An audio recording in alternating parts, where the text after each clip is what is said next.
Hello, আসসালামু আলাইকুম guys. আচ্ছা, টাকার ভিতরে এই ছবিটা নাকি এটা ভুয়া। আচ্ছা, এই টাকাটা তো নকল না, আমার হাতে এটা তো ফেক ভিডিও না। এই যে ছবিটা যে দিনাজপুর, এই যে কান মন্দির দিনাজপুর, কান্ট কান্ত যে দেখেন আপনারা, একটু জুম করলাম, লেখা আছে কান্ত জিউ মন্দির দিনাজপুর। এই টাকার ভিতরে একটা বাংলাদেশি ইসলাম রাষ্ট্রে এটা এত বড় সাহস কীভাবে হতে পারে? আপনার কাছে আমার এইটাই বিচার ভাই, টাকার ভিতরে কিভাবে মন্দির হইতে পারে? এই দেখেন ভাই, এটা কি এটা কি টাকার ভিতরে মন্দির না? এটা কি কোনো জালিয়াতি আছে? এটা তো বলছে অনেকে লাইক দিছে না, এটা নাকি ভুয়া।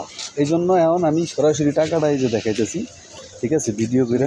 হ্যাঁ দেখছি, ভিডিওতেই দেখছি। এটা ইসলামিক একটা রাষ্ট্রে কত বড় সাহস, চিন্তাটা করেন। তাহলে ওকে পিরান দরকার না, টাকা পিঠে সেটাই।